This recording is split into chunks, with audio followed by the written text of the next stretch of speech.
الحمد لله نحمده ونستعينه ونستغفره ونعوذ بالله تعالى من شرور أنفسنا ومن سيئات أعمالنا إنه من يهده الله فلا مضل له ومن يضلل فلا هادي له وأشهد أن لا إله إلا الله وحده لا شريك له وأشهد أن محمدا عبده ورسوله وصفيه من خلقه وحبيبه صلى الله عليه وعلى آله وصحبه والتابعين لهم بإحسان إلى يوم الدين أما بعد فسبحانك اللهم لا علم لنا إلا ما علمتنا فزدنا علما اللهم علمنا ما ينفعنا وانفعنا بما علمتنا وزدنا علما اللهم ربنا زدنا علما اللهم إنا نسألك علما لا ينسى اللهم إنا نسألك علما نافعا ورزقا طيبا وعملا متقبلا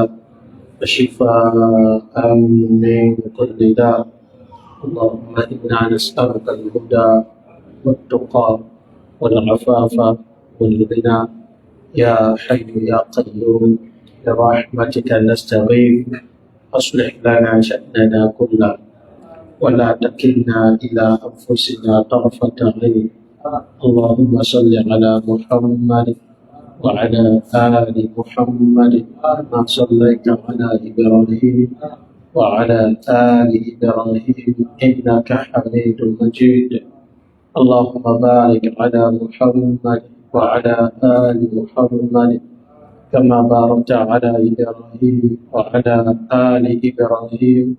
إنك حميد مجيد عليك يتوقف الله أشهد الصلاة والسلام محمد صلى الله عليه وسلم بعد صلاتنا قبام عليه النبي والصحابة àti gbogbo àwọn tí wọ́n bá tẹ̀lé lánàá òjíṣẹ́ ńlá Muhammad sallallahu alaihi wasallam títí yóò fi máa di ọjọ́ ìgbéde al-qiyamah. Lẹ́yìn náà a máa tẹ̀síwájú bi'idhnillahi ta'ala nínú fiqh as-siyam èyí tí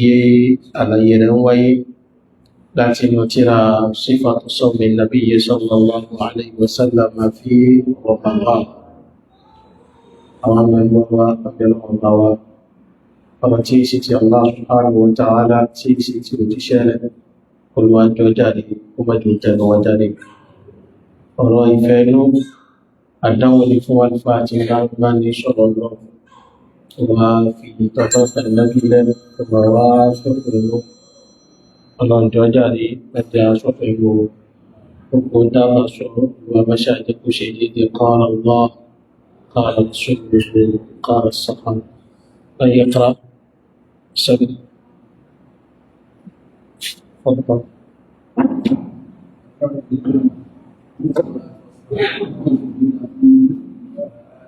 àwọn yóò fẹ́ kóra rò dínú àwọn tó wà lárò dínú kóra rò náà nípa fánà àwọn fánà rẹ̀ قال ابن عباس رضي الله عنهما الشيخ الكبير والوضع الكبير ويستطيع ان يسلم الامام كان في يوم مسكين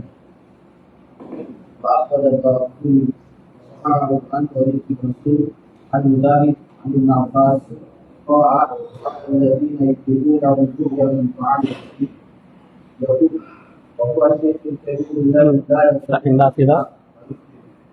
ويمنع عن كل النافذة أصوات عن الحلوة وعن أبي هريرة رضي الله عنه من أصبح مسلما ولم يثبت عنه يسمع الصلاة من كل يوم من الفرد وعن أنس بن مالك أنه يرجع بصوت عاما المسألة الرابعة مسألة لك يعني لا باب تيافاق القرآن يريد الله بكم اليسر ولا يريد بكم العسر àti bí àwọn masáìlì kan yẹ̀wò àti sọ̀rọ̀ nípa al-musafir, a sọ̀rọ̀ nípa al-marid, a sọ̀rọ̀ nípa al-haidu wal-nufasa, al-haidu wal-nufasa. Èyí táwa gbéyẹ̀wò ní al-shaykh al-kabir, nínú àwọn ẹni tí Ọlọ́run Ọba subhanahu wa ta'ala tó ṣe àwẹ̀ gbígbà ní ìrọ̀rùn tó wá mú ní sáàrà lórí ọ̀rọ̀ àwẹ̀ tó sì dẹ̀kùn fún wọn. Òun náà ni àwọn ẹni kẹrin, òun náà ni al-shaykh al-kabir al-fani, al-shaykh al-kabir al-fani. A máa ní al-shaykh àgbàlagbà ní jẹ́ bẹ́ẹ̀. Níjọ́ tí èèyàn bá ti dé ọmọ 50 years nínú ìgbésí ayé rẹ̀, ó jẹ́ àfá o, kò jẹ́ àfá o, fahuwa shaykh, fahuwa shaykh. Ẹni tí ó bá ti pé 50 years in age, nítorí mú wa pé ní shaykh, ọ̀nìká ló bá ní nǹkan tí àgbàlagbà máa ní, bóyá ní ìmọ̀ tó tó ìmọ̀, fahuwa shaykh. Ó ní ọgbọ́n àti òye tó tó lọ́gbọ́n àti òye, fahuwa shaykh. لكن في هذه المسألة المراد بالشيخ هنا شيخ تيومي، ليس شيخا في العلم، ليس شيخا كيش أقدعني مما نوي أقدع تجوري. أولا كلمة متى نتبقى أنا الشيخ أن يؤتي الشيخ أتواني الكبير أقدع نوع أقدع أتواني الفاني الكني àwọn kẹ́lìmọ̀ wọn kan fi dára síbẹ̀ gbogbo ẹ̀ ló ní dàlálà. Alfani ni pé àgbà tó ti tán, ó jẹ́ kí ní jẹmáà, ó ti tán, ó ti dárúgbó jọ̀kú. Irú àwọn èèyàn yìí, yuridu Allahu bikumul yusra wala yuridu bikumul usra. Adúpẹ́ fọ́lọ́run kó sí wá ní mùsùlùmí. Ọlọ́run fẹ́ nira fẹ́ nìkankan. Ọlọ́run fẹ́ nira. Wọ́n á ti sọ fún aláìmọ̀ inú Al-Qur'an ní àyà kan yìí ká tó ní wa ma ja'alna alaykum fi ddin min haraj. Ẹjọ́ dàbí ìnira àfi fún inú ẹ̀sìn. Wọ́n tó bá gbẹ́sìn yé lọ́mọ fẹ̀sìn nira rẹ̀ lára. Wọ́n fi nira rẹ̀ lára. Mo ṣe sọ fún yín lánàá pé ń bẹ́ẹ̀ nọ qaida tó pọ̀. Al-amru idha ittasa'a daq wa idha daq ittasa'.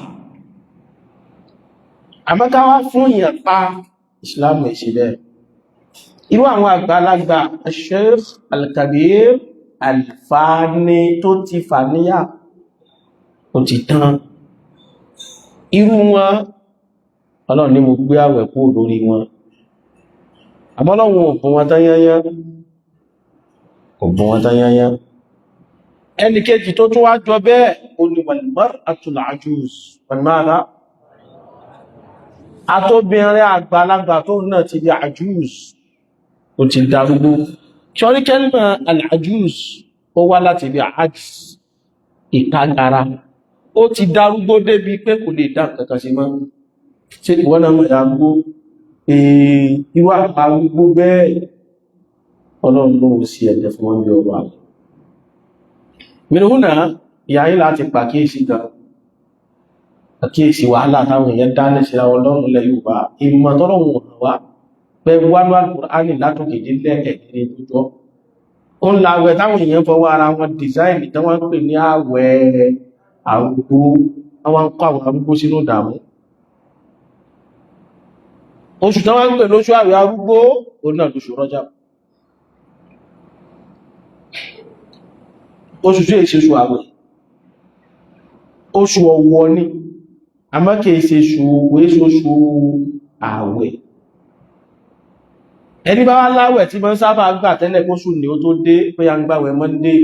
a ń gbàwẹ̀ Thursday, a ń gbàwẹ̀ ọjọ́ Ayyamul Bid, àwọn ọjọ́ funfun mẹ́ta ní oṣù. Àwọn mí náà ní mọ̀ ní 12, 13, 14, àwọn mí ní 13, 14, 15 nínú oṣù, ó ní Ayyamul Bid. Ẹ bá ti bẹ̀rẹ̀ kún gbogbo ẹ̀ 12, 13, 14, 15. kò sí láì fi ọ satisfy gbogbo àwọn àlùfáà tó ń sọ̀rọ̀ ni ẹ bá ti wá máa ń gbàwẹ̀ tẹ́lẹ̀ tí Rọ́jàbù bá dé ó lè gbà àmọ́ káwá kanlẹ̀ sọ pé tí Rọ́jàbù bá ti dé ẹ̀yà gbogbo yẹ mọ́ láfíra á kò sí ní Islam kò sí kí gbogbo ìjọba sí ní Islam ẹni àfáà tó bá ti gbọ́ lẹ́nu rẹ̀ tó ní àwẹ̀ kan bẹ àwọn arúgbó ní ọdún fi hàn wá ní ẹwà ní kí kò sí bẹ́ ọdún fi hàn wá hadith Ànábì Muhammad sallallahu alaihi wasallam kódà ọdún fi hàn náà àwọn onímọ̀ ọ̀rọ̀ yìí sọ̀rọ̀ ọdún tíra ọ̀rọ̀ ẹnu àwọn èèyàn lásán kò sí ọdún tíra ẹ̀tí àwọn àwọn káàkiri mọ́ rí dájú àwẹ̀ arúgbó sí ọdún tíra kankan àmọ́lẹ̀ Yorùbá yìí àwọn sáfihàn àwọn bóòtọ̀rọ̀ ti wá lórí àwẹ̀ arúgbó àfáàsọ fún wa pé Abdullah ibn Abbas radiyallahu anhuma wa ani sahabata ajma'in ó ló sọ lọ́rọ̀ rẹ̀ pé ó lágbàlagbà arúgbó lọ́kùnrin àgbàlagbà arúgbó lóbìnrin tó jẹ́ pa wá rí àwọn méjèèjì pé láyé ṣètò ìhàrin àìyẹ̀sùmọ̀ níbi wọ́n ti dàgbà dé wọn lè gbàwẹ̀ mọ́ kí è sáàrin wọn ó túnwà sí pé tó bá ṣe pé wọ́n lè gbàwẹ̀ kí ní kọ́ ṣe gbà bá wá lè gbàwẹ̀ mọ́ ọmọ gbà mọ́ ọlọ́ni àmọ́ kí ni wọ́n ṣe tán fàwẹ̀ nílẹ̀ àmọ́ o àwọn ọjọ́ kọ̀ọ̀kan ìdáhùn mọ̀ wá fi rọ́pò rẹ̀ ní pé kan máa bọ́ aláìní kọ̀ọ̀kan àwọn ọjọ́ kan aláìní kan àwọn ọjọ́ méjì aláìní kan níjọ́ kẹta aláìní kan wọ́n sì wọ́n ìbí Islam ẹ̀sìn yìí rọrùn púpọ̀ bá Ọlọ́run tó fún alágbọ́yé rẹ̀ dáadáa sí báyìí lọ níbi ẹ̀sìn yìí wá rọrùn dé arúgbó lè bẹ̀kẹ́ mọ́ kàwẹ̀ lọ ó sì mọ́ kájọ ìjọ àwọn ẹbá pín 20 ló sì kó àwọn aláìní 20 yọ ó sì pọ̀ ogun wọlé kan náà lọ́jọ́ kan àwọn mẹ́rin náà ti gbà ọjọ́ 20 rẹ̀ náà ó bá sì kú ó tẹ̀kọjá parí Ramadan mẹ́rin ni Ramadan jẹ́ lóṣù yìí 29 ni mọ́kàndínlọ́gbọ̀n ni mẹ́rin ló jẹ́ àgbàlagbà ní àwọn ọlọ́gbọ̀n lágbà náà ọgbọ̀n ló tọ́gbọ̀n ni yóò sì wá àwọn aláìní ọgbọ̀n yóò sì pọ̀ wọn lẹ́kan náà ó parí náà àlùbáyà wà dàláyé rẹ̀ wá inú eléyìí ni Anas ibn Malik radiyallahu ta'ala anhu wa ani sahabati ajma'in inú ẹ̀ ní Anas máa ń sí nígbà Anas dàgbà tó tó kú tí ò lè gbà àwẹ̀ mọ́ wọn ni kò wá ní ilẹ̀ dára rẹ̀ láwọn gbogbo táwọn ẹ̀bá ti ń bẹ̀rẹ̀ ìmọ̀ ṣiṣẹ́ lọ ìmọ̀ ká táwọn ẹ̀bá sì ti parí yóò sì wá láìní ọgbọ̀n ó dà ń jẹ́ ọdún ní pàápàá yóò sì pọ̀ gbogbo wọn lẹ́ẹ̀kan náà nípa Ramadan àti lẹ́ẹ̀kan náà ìrọ̀rùn tí ń bẹ fáwọn ta ní àwọn arúgbó ló wà fún wọn ta ló wà fún jọmọ arúgbó àwọn tó bá wá jọ wọn náà ṣèdí àwa kí wọn bọ̀bẹ̀ àbáwọn olókọ́kọ́ ní àwọn arúgbó ni wọn a máa kí ẹ̀sì pẹ́sẹ̀ rí àṣọ pé láyé stẹ̀tù ìyà ní àyàṣùgbà tó ń dálùkù ágùsọ ni ẹ ìpé wà alàlàrí ìrìnà yóò tí kú na wúwú fìdíyàtọ̀ tọ̀ ààbò pẹ́sìkì olùwàbí ní ẹni tágbára rẹ̀ bá ti kákó gbáwẹ̀ fìdíyàtọ̀ nù ayé yìí fìdíyà ní ó ṣe kí wá ní fìdíyà tí ó ṣe tọ̀ ààbò pẹ́sìkì ó fálá ìlú jẹ́ àwẹ́ tí ẹni ọlọ́mọ̀ṣà fún alágbọ̀yọ́ ọ̀rọ̀ rẹ̀ ẹgbà wá tó wá látọ̀rọ̀ Al-Imam Ad-Daraqutni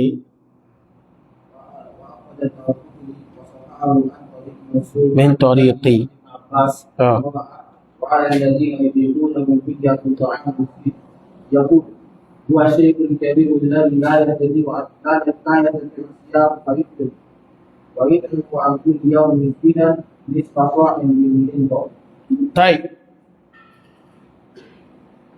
الإمام الدارقطني عليه رحمة الله قد ورك وصححه وسيل الله فيها إقبال سورة طريق منصور عن مجاهد عن ابن عباس عن ابن عباس كي آية وعلى الذين يطيقونه فدية طعام مسكين هو أني وانوي هو الشيخ الكبير هو الشيخ الكبير àgbàlagbà ọlọ́kùnrin alìláàrí láàájá stàtí ìṣìyà tí ó ní kápá kó gbààwẹ̀ mọ́ fàyó fàtẹ̀ kó tó lọ wà yóò tẹ̀rẹ mọ̀ àǹkún lè yọ́wọ́ mẹ́rin ẹ̀sìkì yóò wá máa bọ́ aláìní kọ̀ọ̀kan fọjọ́ kọ̀ọ̀kan nisfa sa' yóò máa mú múdù méjì nínú ẹni oúnjẹ tó bá jẹ nínú wọn òní ó máa bẹ̀ fún wọn. Àbákíyèsí o, àgbàlagbà tí ò dé ìgbà àwẹ̀ máa torí àmọ́ àgbàlagbà ń gbà míì tí ó sì tún lè gbà. Mo láwọn bàbá ìyàwó mi, mo láwọn ọ̀nà mi, àwọn bàbá mi náà ni wọ́n, àwọn bàbá ìyàwó mi ni wọ́n. Bàbá ti lé ní wọ́n ti mọ̀ súnmọ́ 106 to 107 báyìí. Shaykhun fa'al, shaykhun kabirun fa'al. Bàbá sì gbáwẹ̀. Inú ni wọ́n sì ń gbáwẹ̀ Ramadan. Àlàáfíà pé nkẹyọ kan táàfí máa ń sọ pé àgbà ló dé sí bàbá orí ohun ògbòkè mọ́ àmọ́ wọ́n sọ̀rọ̀ wọ́n sì ń gbọ́n táwọn wọ́n sì ń gbábẹ̀ Ramadan ló wá di Ramadan yìí tó lọ bàbá rẹ̀ wà lọ rẹ̀ kí wọ́n mo ti sọ fún ẹ̀gbọ́n ìyàwó mi tí bàbá ń bẹ lọ́dọ̀ ẹ má jẹ́ kálájú gbáwẹ̀ náà tó bá yíwọ́ níṣe ọ̀nà gbogbo wa ní kí ni yóò yíwọ́ sí àbúgbọ́ aláìwọ̀ gbọ́ wọ́n sì gbà ọlọ́run sì fún ọgbà mo sì ní bàbá ìyàwó rẹ̀ kan náà àwọn tí wá kú báyìí Allahumma ighfir lahu warhamhu wa'afihi wa'fu anhu wa akrim nuzulahu wa wasi' mudkhalahu. Àwọn tí ń bá wọ ọdún orí tiwọn náà ti súnmọ́ 90 years báyìí 80 something years. Àwọn náà tó fi di Ramadan ọdún tó lọ ààrẹ yẹn serious wọ́n dí àwọn ọjọ́ kọ̀ọ̀kan ní ìṣẹ́lú pé wọ́n padà rí iṣẹ́ padà mọ́ tí títàrí dé àwọn àlèṣe gọ́gbà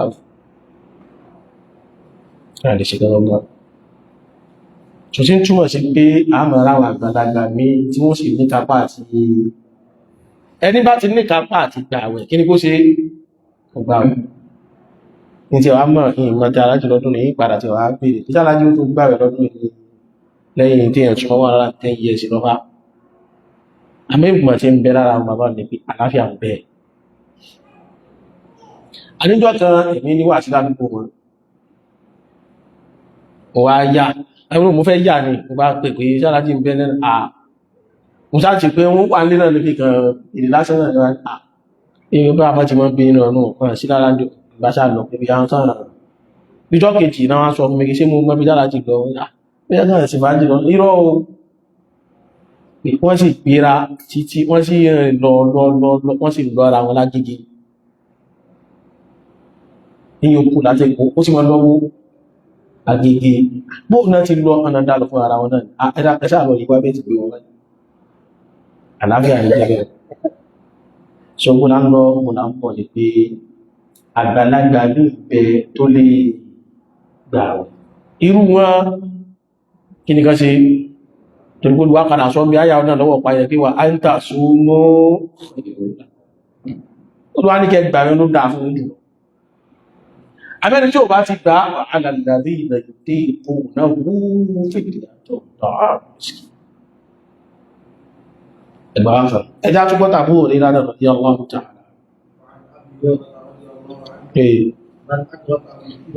Abu Hurairah radhiyallahu anhu ó ní wọ́n ni adraka al-kibar ẹni tágbà tó gbó bá dé bá tó dàgbà kò wá ní kápa àgbàwẹ̀ mọ́ kò lè gbàwẹ̀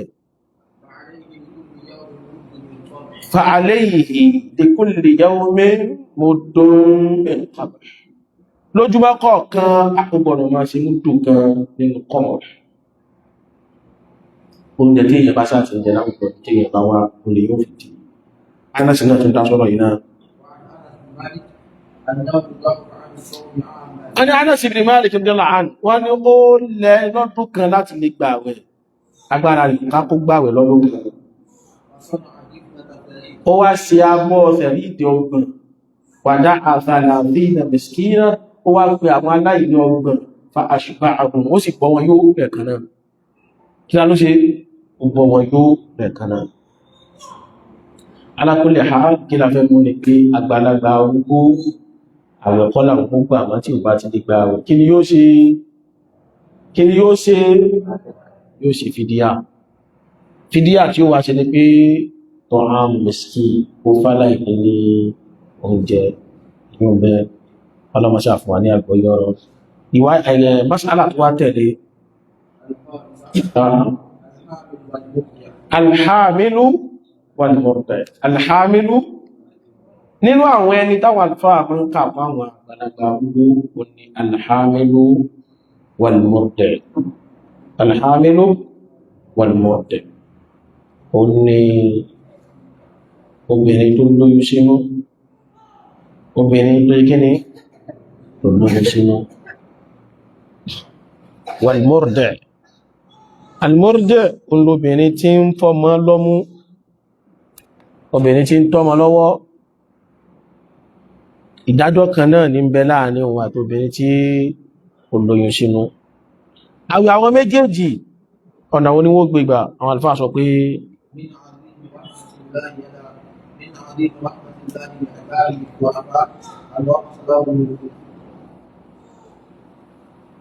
nínú ìkẹ́ Ọlọ́run tó tóbi lórí àwọn ẹrú rẹ̀ tí wọ́n jẹ́ ọ̀lẹ tágbára wọn kákan gbàwẹ̀ mọ́ an rakhkhasa lahum fil fitr onípọ́lọ́wọ́ wọn bá ṣe ìrọ̀rùn fún wọn pé kan túnú ó ṣe ìrọ̀rùn fún wọn pé ká jẹ́ kí ìjọba ń bó ni wọ́n ti wá àwọn ẹ̀ ó bára kìsó tọ́ èyí tí ìdójú rẹ̀ wọ̀ dáadáa táì nínú àwọn tọ́rọ̀ wọ́n wá rí báyìí tí wọ́n nírù dájọ́ pé ọ̀lẹ ipò ọ̀lẹ là gbé wọn sí ọ̀nà alhamilu wal murdi almadha alhamilu lóbìnrin tó lóyún sínú wal murdi obìnrin tí ń breastfeed ọmọ lọ́wọ́ àwọn méjèèjì ipò wọn wá wọ́n nípò ẹ̀tọ́ lọ́wọ́ bá fẹ́ ṣe ẹ̀dẹ̀ fún náà yuridu Allahu bikumul yusra wala yuridu bikumul usra níbo láti wá rí ẹgbàwà wò ló wá lórí ẹ̀ Anas tá dárúkọ ń bí wọ́n ni Anasin ibn Malik min huna ibi lọ ti kẹ́kọ̀ọ́ pé tó bá ní Anas ibn Malik méjì ni wọ́n lọ́dọ̀ Annabi sallallahu alaihi wasallam mélòó méjì ni wọ́n Anas ibn Malik al-Ansari òní tí wọ́n mọ̀ Anas ibn Malik alikini al-Ansari Ansari lóhun Madina ló wà tán náà fìdí wá bá wọn bẹ́ so Anas ibn Malik yẹn o ni khadim Rasulillah sallallahu alaihi wasallam àwọn àdíṣì tó bá sì ti ń bá pàdé tán dárúkọ Anas ibn Malik Anas dá sọ́nù Anas dá sọ̀rọ̀ rẹ̀ lẹ́ẹ̀kan Anas dá sọ́nù wọ́n Anas tó gbẹ ìgbàwọ́ ilé ìtafẹ́ kàyí òun iṣẹ́ Anas ibn Malik al-Ansari ọ̀nà Anas ibn Malik al-Ka'bi alikí mo pé jama ma ń kókọ rẹ̀ já láti Anas lọ ti gbé al-Ka'bi al-madha Anas ibn Malik al-Ka'bi ìran Abdullah ibn Ka'b ló ti wá láwọn afáfí wọ́n pè ní al-Ka'bi litafriqu baynahu wa bayna Anas ibn Malik al-Ansari tó Anas ibn Malik al-Ka'bi yìí sàábé lòun náà àsìkọ̀dọ̀ fẹ́ràn rẹ̀ bá sí nífẹ́ àwọn sàábé àmọ́gbẹ́ yóò kọ wá ń kéwú kan látọ̀dọ̀ Ànábì àdísì yìí nìkan náà àdísì tàbí kà lónìí yìí àwọn àlùfáà ní ó làdísì kan tá a mọ̀ pé Anas ibn Malik al-Ka'bi tó gbà wá yíò lọ́wọ́ fi lọ́kàn balẹ̀ pé níjọ bá tí Anas ibn Malik pàdé nínú àwọn àdísì tó kù ó ti mọ̀ pé Anas ibn Malik alikini al-Ansari àmọ́ yìí tá a fẹ́ ké lónìí yìí àdísìta ní Anas ibn Malik al-Ka'bi albayanu wadih òun jẹ́ ìrántà ló ti wá Abdullahi ibn Ka'b òun náà alfáà fi mọ́ kò ní alikini al-Ka'bi ṣùgbọ́n àmọ̀ wó pé wọ́n gbogbo pàkọ́lá mọ́ Anas ibn Malik al-Ansari akẹ́gbẹ́ Anas ibn Malik àti fọ́nkọ́ ìdà níṣẹ́ torí pé Anas ibn Malik yẹn tó bá ti rí lẹ́ni wí ẹ̀ tánàmì al-Ansari àmọ́ tó bá ti rí báyìí tí ó bá jẹ́ pé al-Ka'bi àgbà tí wá mọ̀ pé àdísì kan náà gbogbo tó bá ti wá bá dìsì tàà fẹ́ kí yí pàdé àdísì tánà bá pàdé ọ̀sì pé tí ó gíní kówó dùn ọ̀pọ̀ àríbẹ̀ tí ń dojú lóòrú ayuwa mumtaz ó yá Anas ibn Malik al-Ka'bi olówá ní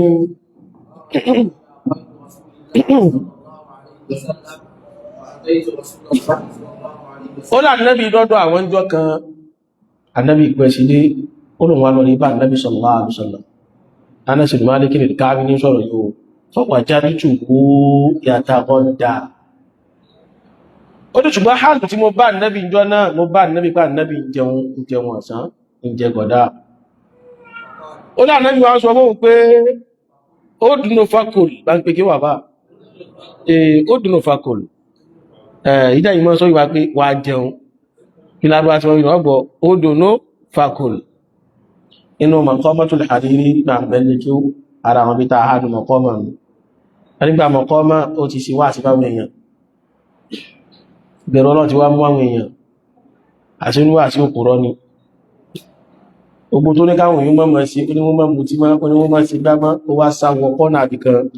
ọkùnrin kan sì ń tẹ̀lé òun sì ṣe mọ̀ lára rẹ̀ ni ló bá bá bí ó ti gbọ́ títàrí tí ń mú títí ń jẹ mú jẹ bí ó ti ká mọ́ ìbá ni ìbọn ti ká ìwọ́n náà ó dùnú fakọlù wọn náà súnmọ́ yà ó dùnú mínà dùnú láti fi dàná ẹ̀dùnú ó dùnú súnmọ́ mi yà yìí fakọlù wọn náà wá jẹ dáńjẹ wa ìṣíta tó bá sì wọ́ fakọm wakọlù fakọm wakọlù tó bá sì wọ́ délé ọmọ lọ ìrọjọ́ wákàtí ipá mú tí alóhun ní ti wá láàbá bú àti gbogbo àwátáwá kí ó jọ náà inú lárúbátà àsárí mọ́ aṣọ ìlú wa ọgbọ̀ ó dùnú fakọl wa èyí ṣe ìtàfakọ́ máa gbé kéwù wakọl wa èyí ṣe ìtà ayùwà fakọl wakọl tó pé wakọl wà ní sàfà wà ó dùnú fakọl ó dùnú fakọl wa èyí ṣe ìtà fakọl wakọl láti yọ kọ́ọ́lá wakọl ma sọ káàkiri ó dùnú fakọl wọ́n náà súnmọ́ yà yìí kọwa jẹkújẹ tí ẹnjẹ fàyín ṣe ìdá tó bá sì wọ́ fàkó wàkól ọdún dànù fàyín ṣe ìdá àìwà ó bá sì wọ́ délé ọmọ òrùká àti ayé ọláàdán bá wọn mú tí ilé ọ̀dọ̀ àwọn yíò láti wọ̀n gbé àwọn àfáà mú bẹ lóòtọ́ ala kulli hal ọ̀rọ̀ lànàbí náà wà lọ́dọ̀ anábí ó dùnù fàkól ìwọ́n náà súnmọ́ yà yọ wá jẹ tí à ń jẹ Anas ibn Malik al-Ka'bi ó ní faqultu inni sa'im ya Ànábì mi máa gbààwẹ̀ àjò sí náà wà Ànábì sallallahu alaihi wasallam ń dá lóhùn súnmọ́ yà yí yẹn sọ àdísì fún pa ọ̀rọ̀ àwẹ̀ gbígbà tó ń sọ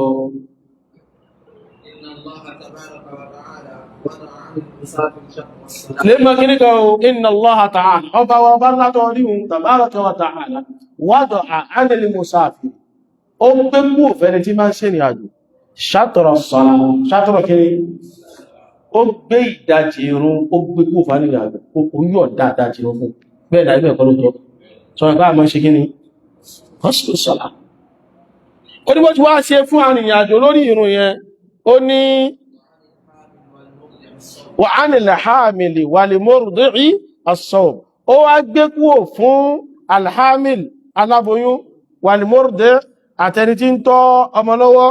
aha as-sawm ó gbé àwẹ̀ kúrò fún wọn lè mú àwọn power bag kí lọ́wọ́ gbogbo àwọn máìkì inú lọ́wọ́ ṣòwò dàbí rà ẹyọ kan tó kù náà ni òbí ayé rẹ̀ tó dámọ́ yìí Ramadan sì dé dáwọn sí ìtàgbé méjì microphone wọn náà lè dá ilé dáwúdà ara tí náà kẹ́yìn náà fi ra microphone sí lékè gbogbo àwọn pocket money tán send sí tí kálukú bá dáwọ́ 500 naira yóò níye tí ó kàn á sì bá yín fídíò ẹ̀kàn wọn ló nìkan lẹ mọ̀ ẹ̀ mú owó náà ìlú rẹ̀ dájú wá dọ̀la ẹ̀lú pocket money tí ń bẹ lọ́wọ́ àbúṣọlé àìní ẹ̀gbọ́dọ̀ release ẹ̀ fún kálukú ẹ̀yìn náà dáwọ́ 500 tí ẹ̀ bá ti ń kí ọlọ́wọ́ ẹ̀ mọ́ kọ́ bí ẹ̀ ti mọ́ náwó tó bá ti ya stingy láti sìn stingy lọ́dí tó bá dàgbàdàgbà wọ́n lọ fẹ́ dá àwọn afá àtọmọ́ dáwọ́ká ọgbọ́ ó làmọ́ gbà mówó dàbọ̀ ní wọ́n tí wọ́n kí ní kan ìdí ẹgbẹ́ ọmọdá ní pé ẹni bá mówó gbà yóò mówó náà ẹni bá mówó gbà dáwọ́ká sí ẹni bá mówó gbà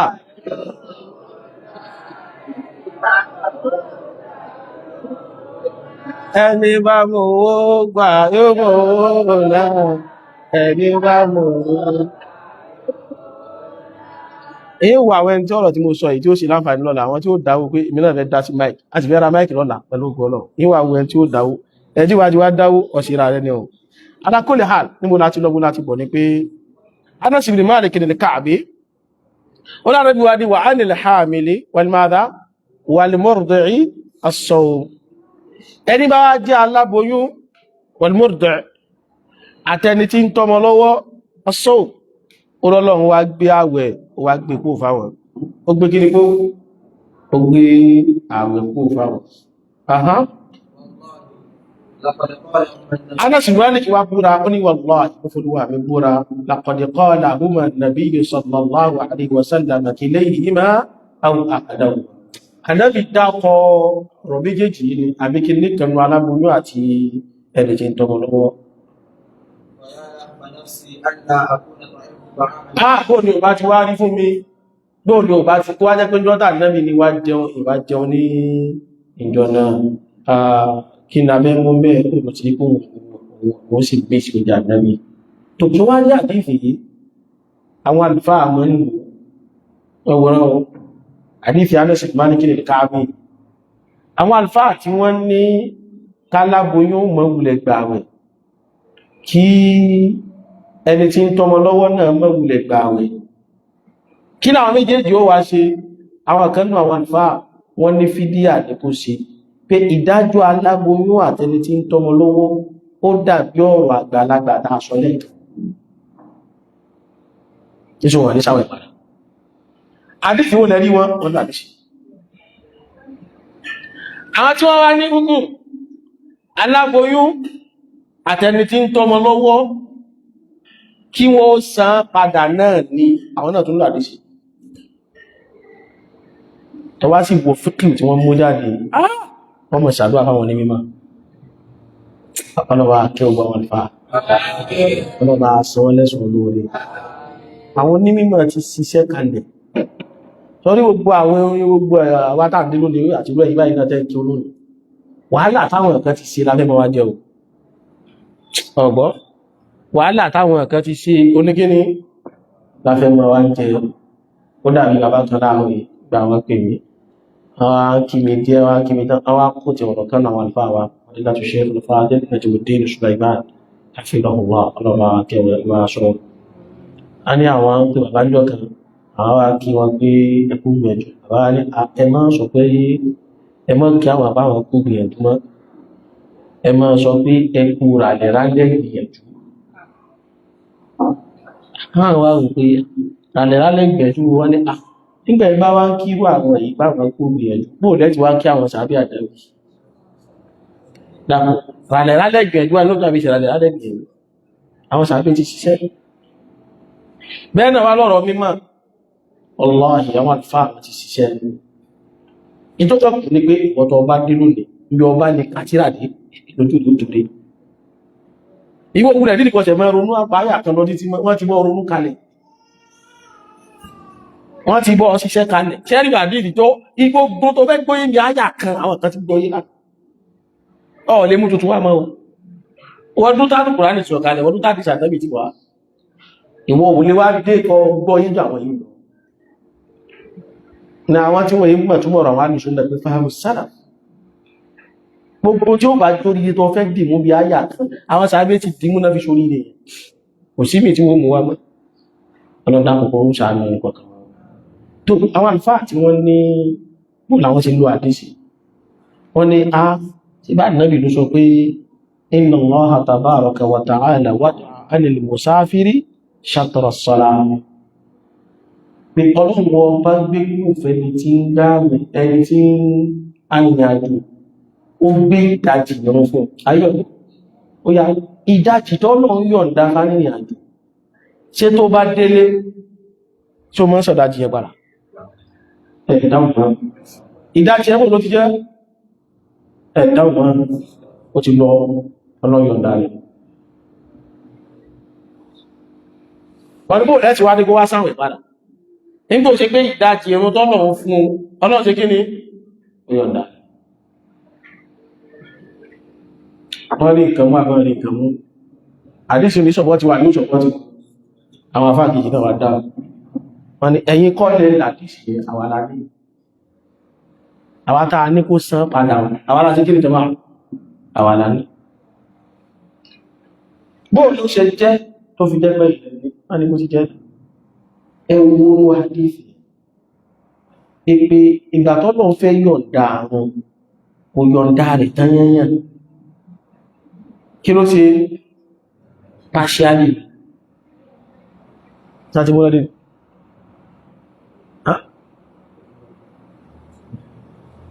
ẹgbẹ̀rún wọ́n ti increase bákan àmọ́dà pàtíníkan alákọ̀ọ́dá ìta bá wo àdífì ẹ dáadáa níbi tẹni tí ń kírùn ọlọ́run yọ̀ǹda àwọn partially ó sì ní kó kí ayọ́lọ́ ipé aláboyún ẹni tí ń tọ́mọ lọ́wọ́ pẹ̀lú àdífì yìí náà ààwẹ̀ tọ́lọ̀ ń yọ̀ǹda náà partially kí lábújọ́ máa partially pé a ń yọ̀ǹda ààwẹ̀ fún yẹn pẹ́tọ̀ àsìkò tó lóyún sínú àyọ̀ǹda rẹ̀ àmọ́ tó bá ti di pé obi mọ̀tán kó ṣe kí ní ìṣọ̀padà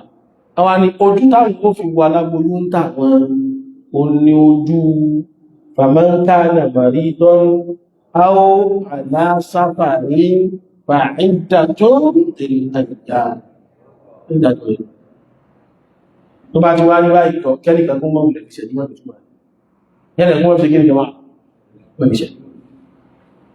àmáàlù hadith ó ní pẹ̀lọ̀ tó pọ̀lọpọ̀ ní ìmọ̀ sábà jíná kí ló ara ṣẹlẹ̀ amúnà lọ òkè náà wà tẹ́lẹ̀ ok ṣọ́lí pé ayẹ́kẹ́ náà ilé ìjú náà lẹ́pàá lọ àbí gbogbo tó ogún mọ̀dọ̀ mọ́ jẹ́ lọ́wọ́ ṣánú ẹ̀ tọ́yì àwọn àfáàrù kan wá ń bẹ àfáàrù wá fún alátọ̀dọ̀ Abdullahi ibn Abbas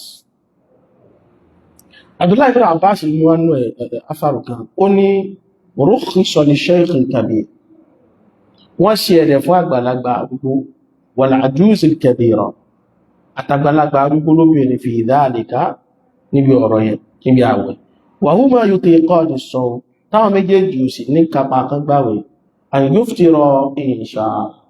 pé kí wọ́n túnú ọba fẹ̀bẹ̀ wọ́n yóò tẹ̀rẹ máa makana kulli yawmin miskina kí wọ́n sì máa bọ́ aláìní ojoojúmọ́ kọ̀ọ̀kan tọ́ ọ wá ní ọ̀rọ̀ yìí áyà tó padà wá gbé wá wọ́n wà jẹ́nẹ́rà tẹ́lẹ̀ mo fà man shahida minkumu ash-shahra falyasum onídàájọ́ ẹ̀ wá ní ìmẹ́lì fún al-shaykh al-kabir àgbàlagbà arúgbó lọ́kùnrin wal ajuz al-kabira àgbàlagbà arúgbó lóbìnrin ìdàkáàdà láyé tí kọ́ lè sọ tí wọ́n bá ti ní kàpá àti nígbà wal hamil wal murdi aláboyún àtòbìnrin tí ń breastfeed lọ́wọ́ ìdàkọ́ fátà táwọn méjèèjì bá ti ń páyà lórí ara wọn pé nínú ìgbéyàwó àbá ń páyà lórí oyún tánú sínú pé tẹ́bí bá ti ẹ̀ní ẹ̀mí mi gbé ọmọ inú mi ṣe kàn ní ṣe àfitọ́rọ̀ta ní káwọn méjèèjì náà jùlọ wá àtọ̀ àmàtà makana kulli yawmin miskina kan wá mọ́ bọ́ aláìní kọ̀ọ̀kan ká fi rọ́pò ọ̀dọ́ kọ̀ọ̀kan. Abdullahi ibn Abbas nínú ìwáyà mi idha khafat al-hamilu ala nafsiha tí aláboyún bá ti ń bẹ̀rẹ̀ lórí ẹ̀mí ara rẹ̀ wal murdi'u ala waladiha tẹ́ni tí ń breastfeed ọmọ lọ́wọ́ ń bẹ̀rù pé ṣe nǹkan ò ní ṣe ọmọ òun fi Ramadan nínú oṣù Ramadan tó bá ní kó wọ́n gbà rẹ̀ qala yuftira Abdullahi ibn Abbas ló káwọn méjì ó túnú ká mọ́ gbà rẹ̀ wa yut'imani makana kulli yawmin miskina kan wá máa fi aláìní kọ̀ọ̀kan bíbọ́ rẹ̀ wọ́ rọ́pò ọjọ́ kọ̀ọ̀kan wà láyé tó di yá ní sọ́ọ̀mọ́ wọ́n sì gbọ́dọ̀ sáwọn lè padà Abdullahi ibn Abbas inú riwaya ni àti Abdullahi ibn Umar wọ́n ni al-hamil wal murdi' tuftiru wa la taqdi àtàláboyún àtẹni tí breastfeed ọmọ lọ́wọ́ kan túnú kan sì bọ́ sàrẹ̀ padà àwọn fídí àríwọ̀ṣẹ́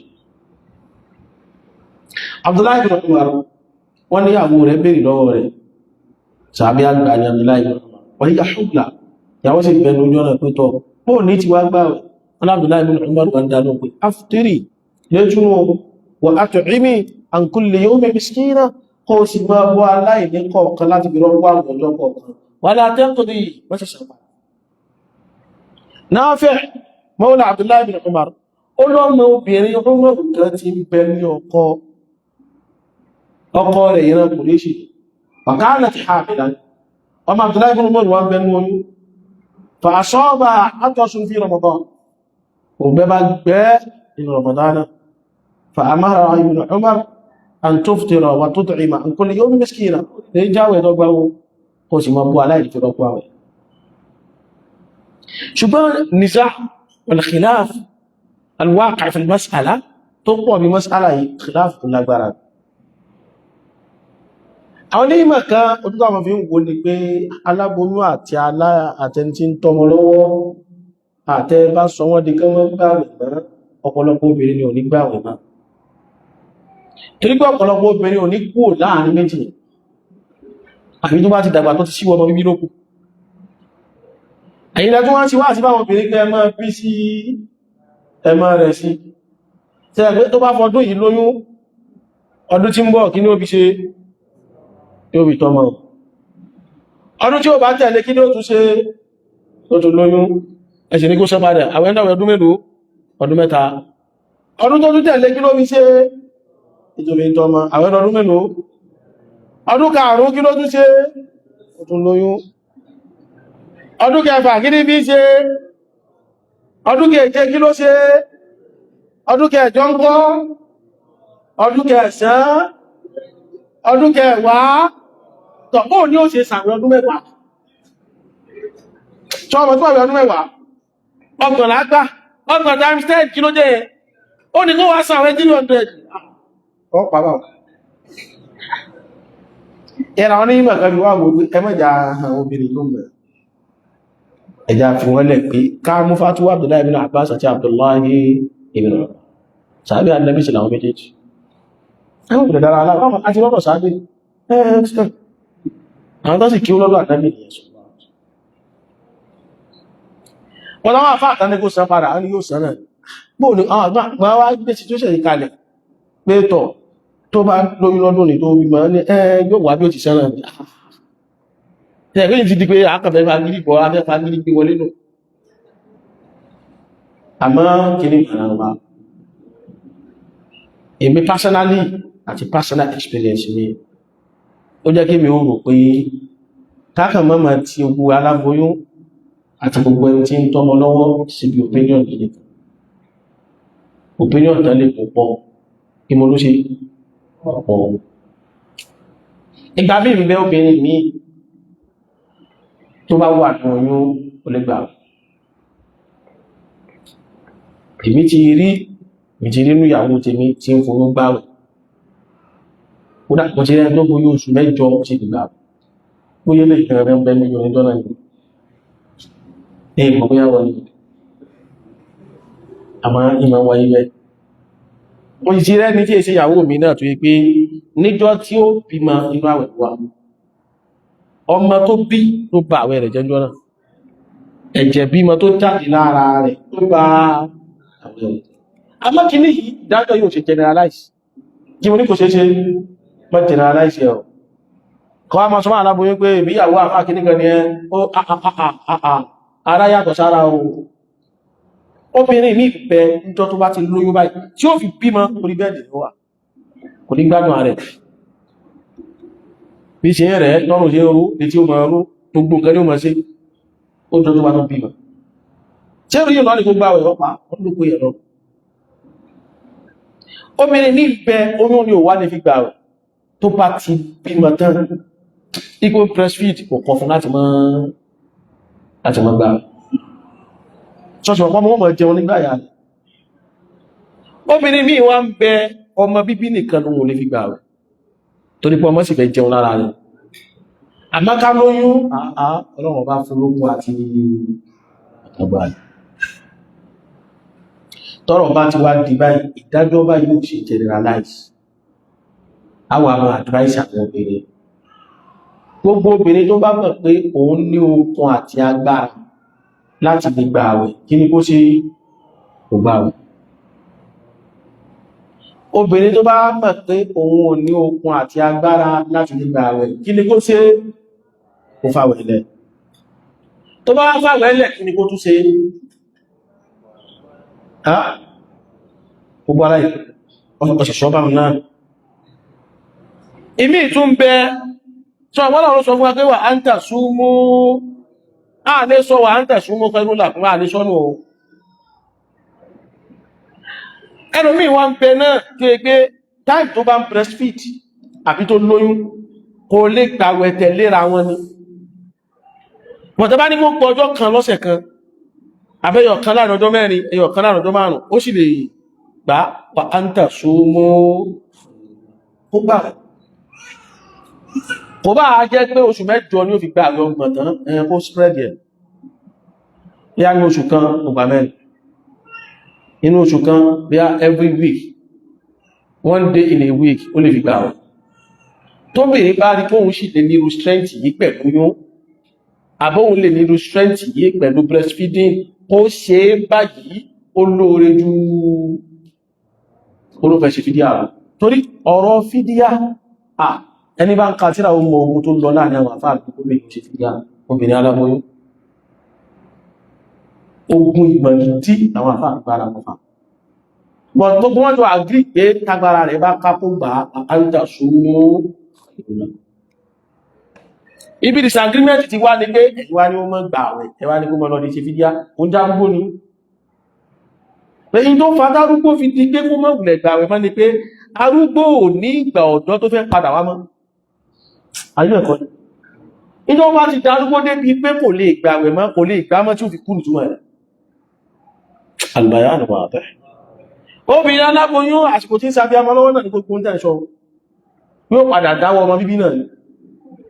gbogbo ọmọ tó bèèrè máa ń bí tí máa ti ń wọ 40 kìí kan nísìn yóò di pé kò ní lè bímọ mọ́ kódà bó lè bímọ medical ní kó máa advice pé dákùn dáwọ́ tó ọlọ́run ní jáṣà gbá fún ó jẹ́ tó bí tá ti lọ ayé dé lónìí tó bèèrè bá ti mẹ́nu lé 40 nísìn medical wọ́n ti advice káàkiri sí pé wo ẹ má jọ bímọ mọ́ ìmí ilé bímọ kọmọ dí pé àwọn challenges kó dé ìmí ilé bímọ òun gan fúnra rẹ̀ challenges lè dé pé ẹ́gì ń gbà yẹn ẹ́gì yẹn ò kí ń sábà sí dáadáa mọ́ gbogbo àwọn tó sáàrùn ká gbogbo ẹ̀sùn wọn lọ́wọ́ wọn àwọn ní medical ní ìwọ̀n kàwáyà tí lára rẹ̀ àwọn sàlàyé rẹ̀ àlùbáyà fún àgbẹ̀ tó bá padà wá dáwọ́ ọmọ tó ti bẹ́ padà ní kó mọ́ ìgbàwẹ̀ náà èyí wọn jẹ́ káwọn àlfà kan fa mọ́ra wọn lẹ́nu so obìnrin tó bá mọ̀ pé in tó wọ́n lè gbà ní kó mọ́ ìgbàwẹ̀ lọ tẹ̀léra wọn but tó máa ń gba 1 day on 4 days off be 3 days off ó tún gba 1 day kódà tó bá rí gbà bẹ́ẹ̀ lọ Ramadan náà wọ́n á ń tà so mọ́ ayé àkùkùrá nìyẹn kò sí gbára wọ́n á ń tà so mọ́ ìrìnlẹ̀ kásìkò gbára kámọ́ kọ̀wọ́ bá tọ́ a máa jẹ́ tóbìnrin ò bá wá lágbára rẹ̀ kò lè gbá rárá ṣe kó máa sí gbèsè jọ ní ẹ̀rùgbọ́n bèbí bẹ̀rùn kí sọrú yìí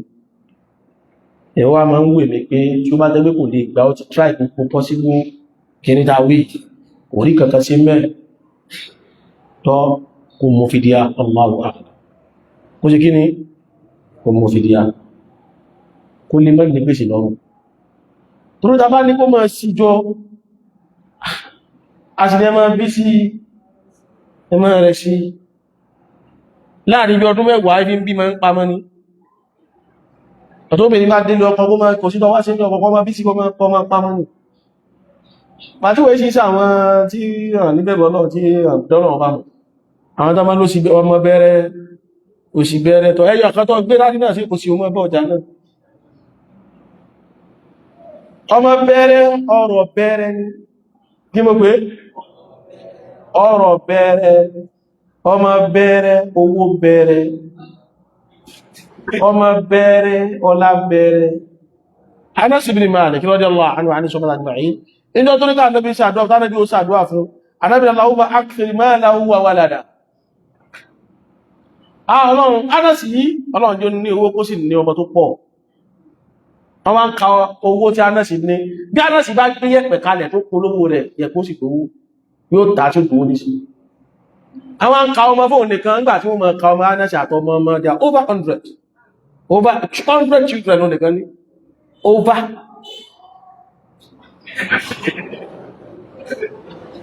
Ó sì ní owó ibi abẹ́mọ̀ ròyìn àwọn sàábé tó lówó ọ̀kan ní Anasi gbìmọ̀. Ó gba àwọn àrùn oríkìrò ní tí kálukú wá ń gbé káàkiri ayé lónìí ìbẹ̀ bíbẹ̀ pípọ̀ ní kò sówó ní jẹ́ bẹ́ẹ̀. Jẹ́ ń sọ kí ní kan fún ọ sórí ìjẹmọ́ nírò rí ọmọ púpọ̀ rí mọ̀ méjì náà lọ bí compare ìgbà tó ti lọ́mọ méjì lọ́wọ́ ẹ̀ àti ìgbà tó tí ní kankan ìgbà wo lówó wà lọ́wọ́ ẹ̀ jù ó ìdàmọ́ pọ̀ ìgbà táwà yóò tí lọ́mọ ọmọ orílẹ̀ sí gbé àyíbẹ̀kọ́ bẹ́ẹ̀ ni gbogbo ọ̀pọ̀lọpọ̀ sórí ó gba àwọn tán ṣe lánàdù ní àdúgbò yìí bí gbogbo àwọn landlord association níjò náà tó rówó rà lẹ̀ níjò náà tó rówó kọ́lé kálukú ti settle down tán ọtí ń bí ma tó ma kọ́lé níjọ́tọ̀ tí níyàwó ọmọ tán fowó sí ń jọ náà nítorí pé ẹnu ara rẹ̀ nìkan lọ ń bọ́ gbogbo rẹ̀ òjò tí wọ́n nìkan nígbà náà lọ bí bùkátà rẹ̀ ṣe ń fẹ́ jú ọlọ́run bá wá gbọ́ láyé tán ìwọ́ wá lórí ọmọ púpọ̀ gbọ́dọ̀ pọ̀ mọ́ ọjọ́ mọ́ bí sí ọmọ rẹ̀ sí ẹ̀wọ́n ni ó jọ nínú ọmọ rẹ̀ ọ̀tí mọ́ our former President Muhammadu Buhari rahimahullah lọ́ba àtẹ́wọ̀ number 24 wọ́n tó bá wọn mọ́ fún mi ní ọmọ sí formation around 20 something ló wà ní fọ́mí nínú ọmọ family ọmọ bàbá wọn sọ́rọ̀ náà ni 21 sí 27 lọ́pọ̀lọpọ̀ àárín ìbẹ̀yẹn ní President Muhammadu Buhari wà tọ́kí bàbá rẹ̀ jọ tó wá bí ma dé ọmọ number 15 wọ́n èmi mo wá bá dé o tó gẹ òní bí president ní ayé rẹ̀ jìmáfà ní ayé tẹ̀mọ́ wà náà àà ní pàtí wá ń sọ pọ̀ ọmọ bẹ̀rẹ̀ ọ̀rọ̀ bẹ̀rẹ̀ yìí àdé ọmọ bímọ tó ní tọ́ o lóṣìlẹ̀ lómi yìí kàn bímọ tó ní kò tọ́ àwa rí bímọ àrí tọ́mọ àwọn ọmọ wá yàyàkúyà sí gbóró irú wọn náà máa ń jẹ́ káwọn tí ìwé bímọ púpọ̀ nǹkan mọ púpọ̀ àwọn tí bí púpọ̀ wọn àmà nígbà tẹ́ bí wọn tẹ́ tọ́ wọn ẹni tí ó tọ́ wọn lẹ́sọ̀ kìí ṣe gbogbo èèyàn ẹni tí ó bá tọ́ wọn tí ẹ lẹ́sẹ̀ kí ni jọmọ́ lẹ́sọ̀ àwọn mọ̀nú àwọn èèyàn wa ní sí ẹni tọ́ mọ́ rẹ̀ tí ń wọ 20 kìíní kan báyìí nígbà irú wọn báyìí nígbà tí bá ti dọ́dọ̀ wọn wọn a máa ń tó wọn ọ̀nà tí mo sì gbẹ́rọ̀ fún sí àwọn ilé sí ìlú ọmọ ẹlòkù ọlọ́wọ́n sì ti padà ṣe tèmi náà àdúrà tẹ́lì gẹ́gẹ́ sí ìfẹ́ bímọ 40 ìdókò láyé bá ń sàmì àdúrà tí mo sọ fún ọ ìwọ gbàgbé owó níbi tọ́ wọn ọwọ́ ẹ̀kọ́ ní ti bèèrè ta ní ó bá sí jẹma ọwọ́ ó ti wù mí ní ọlọ́run bá ń sí bẹ́ẹ̀ ṣọwárí ẹni tí ń bí tí ò tọ́ ká mọ́ fi wọ́n sọ pé káwọn yóò mọ́ bí mọ́ torí pé ẹlòmíì náà bí méjì náà tí ò tọ́ abímọmọ́ tọ́ ó ya karambà nílé kìí sọmọ tó pọ̀ ní òjò tọ́ mọ́ a ní abímọmọ́ tọ́ náà ló ẹ tó bí ẹyọ kan náà ló bí o ẹyọ kan ní sì tún yàyàkuyà mọ́ lọ́wọ́ alẹ́ni tí ó bí ju mẹ́ta lọ nínú ọmọ rẹ̀ mẹ́tẹ̀ẹ̀ta kò sí ìtàdì náà wọ́n sí pọ́mọ rẹ̀ alẹ́ni tí ó bí ju méjì lọ méjì rẹ̀ kò sí tó lálùbáríkà gbogbo ó dà ní àwọn bàbá kan tó yẹ pé àwọn yìí owó gidi owó tààrà ògbọmọdé bí wọn ọmọ mẹ́ta lọ mẹ́tẹ̀ẹ̀ta kò sí tó yanjú ó kó ìdílé fún mi ọmọ sì ta gbogbo tí bẹnu ó tún ta rọ́ọ̀gì ẹ̀rọ náà fẹ́ bí ọ sí bí mẹ́ta àbí mẹ́rọ náà ló bí lọ àwáṣì mà wọ́n tó yẹ pé wọ́n bí ìmọ̀ tó gbọ́ gbogbo wọn kò sí àṣàdà fún wọn ẹni tí ìpá ti tọ́mọ ẹ̀yà bá wípé ìṣẹ́gẹ́lẹ̀ ìtọ́mọ ẹlẹ́ẹ̀kejì ẹ̀kọ́ lé ayé já mọ̀ pé mọ́ restrict ààrẹ èmi ò ní ọmọ fètò sọmọ bíbí ọ lè fètò sí àmọ́ mọ́ fi ààlà sí ìyàtọ̀ bẹ́ láàrin méjèèjì àwọn ní mẹ́díkà táwọn ń gbà yí mọ̀ràn tí wọ́n ní ẹ máa ṣètò ọmọ bíbí àwọn yìí ń dàrú ni ìfètò sọmọ bíbí táwọn ń polówó apadà rí aláìsí pé ìfi ààlà sọmọ bíbí làwọn ń ààlà làwọn fi sọmọ bíbí ààlà pé ìfẹ́ bí ju méjì lọ méjì náà sì ní òbí ààlà ní ìwé nǹkan létò ètò ní pé mo fẹ́ mọ spéṣì àwọn ọmọ mi bá ti bí kan jẹ́ ìsinmi díẹ̀ bí alẹ́yìn ọdún mẹ́ta ká tó bí mi yíò kò sí láì fi bẹ́ẹ̀ jẹ́ pé yíò náà bọ́lọ̀bá lọmọ fẹ́ wálé ayé ó ṣe kí ni ó wálé ayé ojú ti rí bá alẹ́ ayé tàwà yìí gbogbo àrùn fètò sọmọ bíbí ìtọ́lọ̀ bá rẹ kó wá kí ni yóò ṣe wá mo mẹ́rú ọlọ́run ọba kan lọ tó súnmọ́ mi dáadáa kó súnmọ́ fámìlì wọn pọ̀ àtọkọ tìyàwó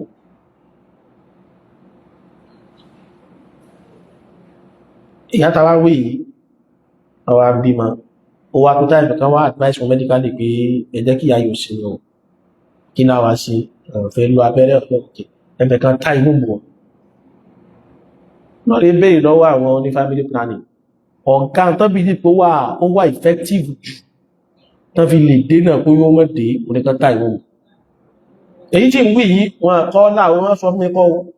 fún ara mi mú àwọn tí ó ṣẹlẹ̀ sí dáadọ́ tí mo mọ̀ dáadáa àfá bá sì ṣe orí wàràwàrà wọ́n sì ta ìwọ̀n búrú tọ́ àtọ́kọ́ àti ìyàwó wọ́n ti fọ́kàn sí pé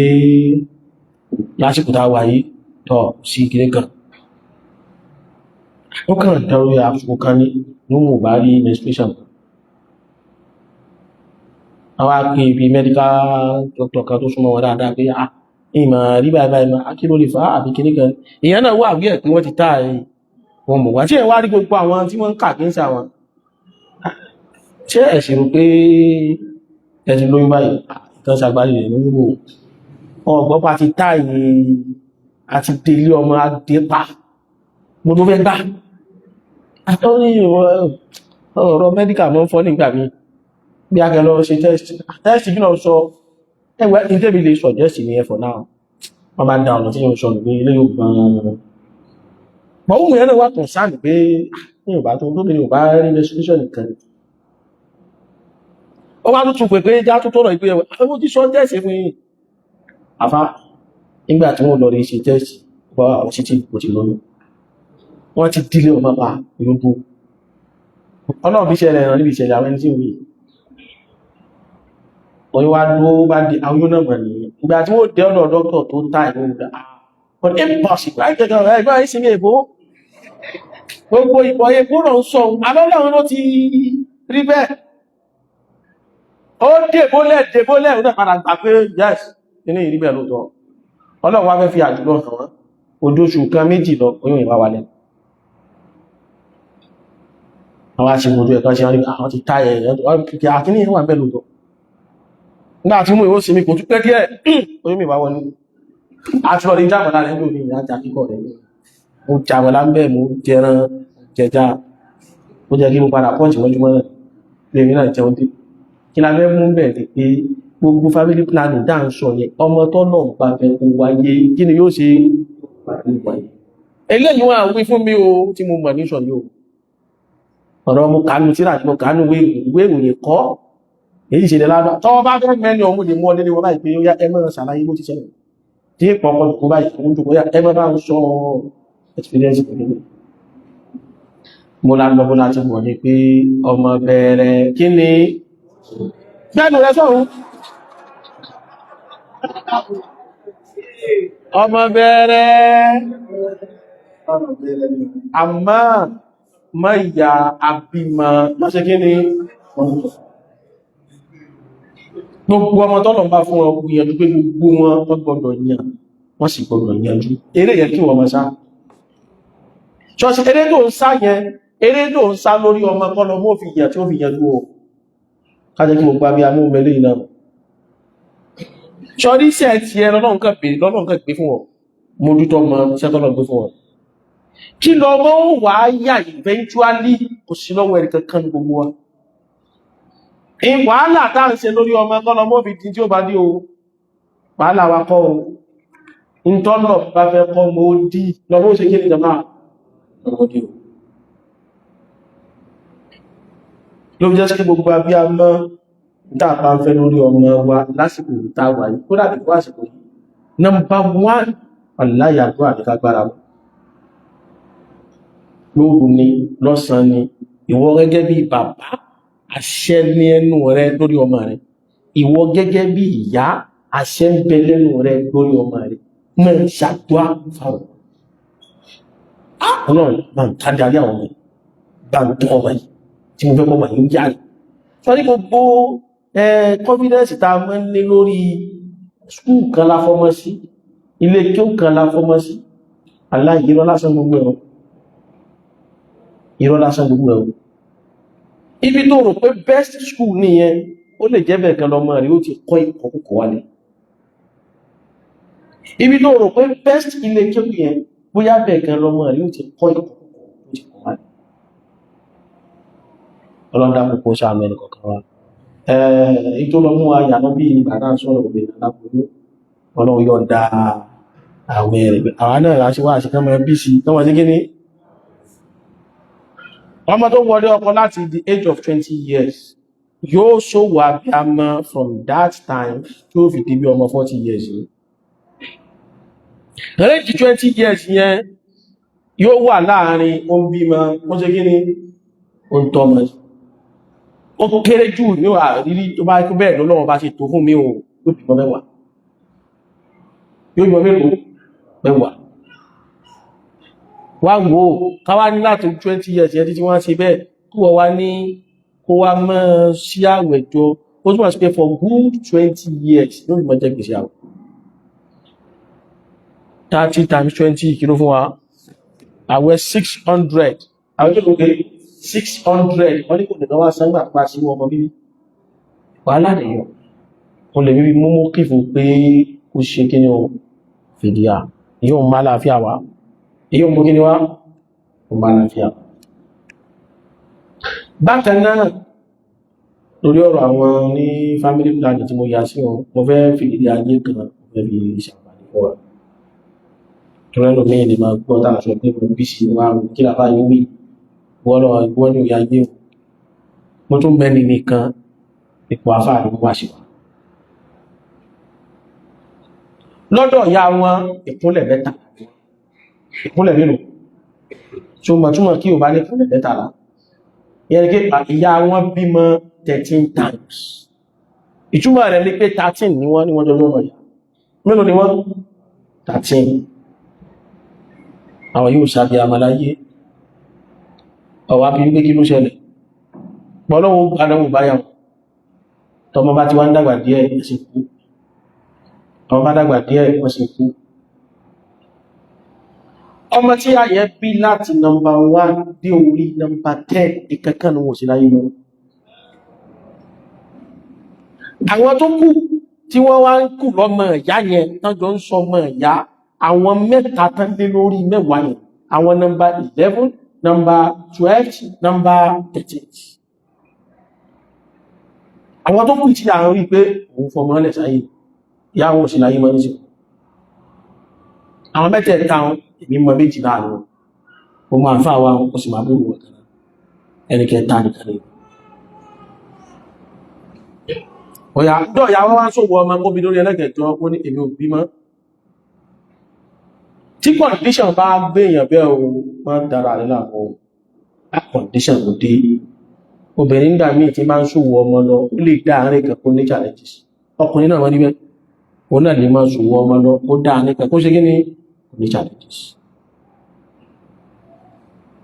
ọlọ́run mọ́ sáà mú olùwà ló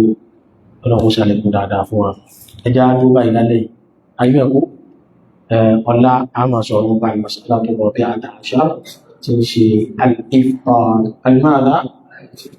al-iftar tó àmọ́lọ́lá ìdínlá àsìkò tó pọ̀ láàfi ṣe ìdánilẹ́kọ̀ọ́ lọ́la lónìí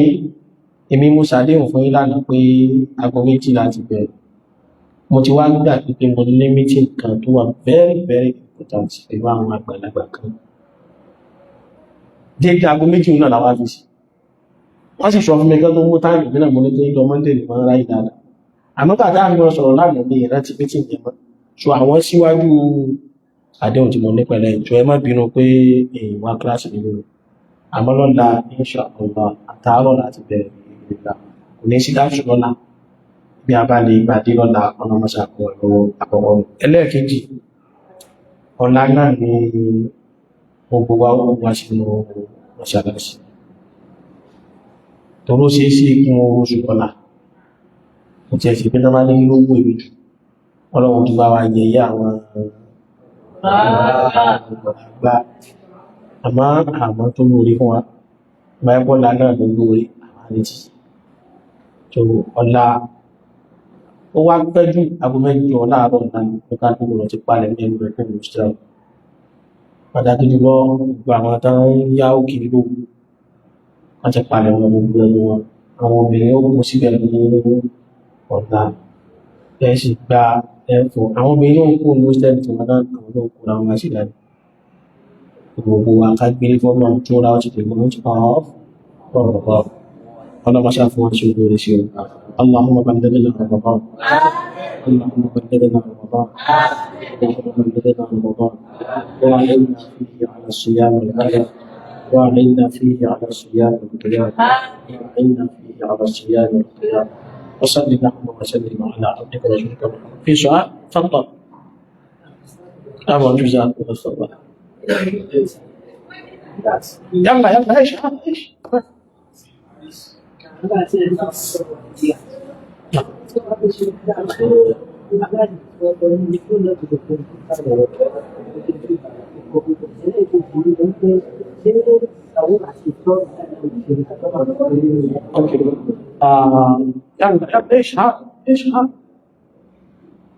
ìbéèrè tí wọ́n béèrè bí i pé nígbà tá a sọ̀rọ̀ fídíà ẹ̀sìn ìkan bọ́ aláìní àwọn ní tí wọ́n bá fẹ́ bọ́ aláìní yẹn ìpè ìjẹ́ sàárùn nìkan ni ó jẹ ní àbí wọ́n ṣe ní sàárùn àti ìfọ̀rọ̀ ó lábí question méjì ni àhà jẹ́ ṣáláì ní táàbà bọ́ túbọ̀lọ̀ jẹ́ aláwẹ̀ ọlọ́bọ̀ṣà fún aláwẹ̀ yọ ìtọ́lù wá wínú Al-Qur'ani ni pé wa 'ala alladhina yutiqunahu fidyatun olúwa ò sọ pé ta'amu miskinin sa'im olúwa ò faláwẹ̀ tán ó ní ẹgbọ́ ta ní aláìní àwọn lápẹ́nú àwẹ̀ láwà àpẹẹká láì nínú mọ̀bẹ̀ nínú ìyíhùn ló fà á tí gbóòrùn ẹbọ aláwẹ̀ fi ń já sẹ́nu àwọn bàbá wa wọ́n aláwẹ̀ kọ́nà wí torí pé tàbá ní ẹbọ aláwẹ̀ ní bọ́jẹ́ miskinu àlùbáyànù ààrẹ aláwẹ̀ ní jẹ́ ni tó ní nǹkan lọ́wọ́ ẹni ó sì ní ká bọ́ oníta ní miski aláìní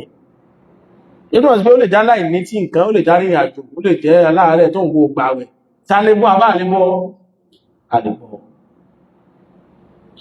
àmọ́ sí láìfí náà àbá tágẹ́tì tó tún jẹ́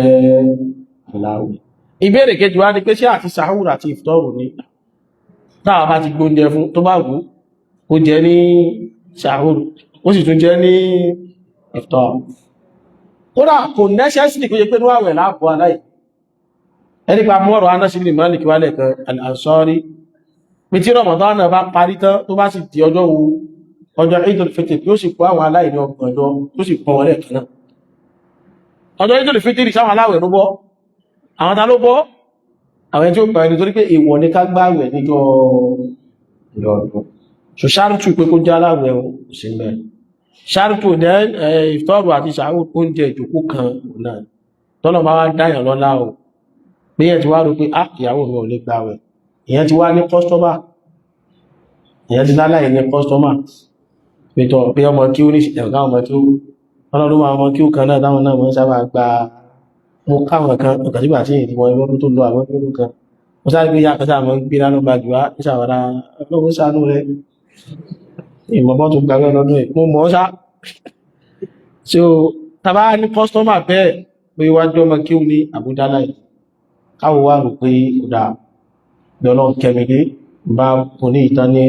fún tán àfá bẹ́ẹ̀ bá ṣe gbáyé tó bá ti ṣáàdì náà ẹ̀rẹ̀ mọ̀ wá kálẹ̀kùn ní máa ṣètò nǹkan ó sí láì fi mẹ́ ó sí kí ní jẹmọ́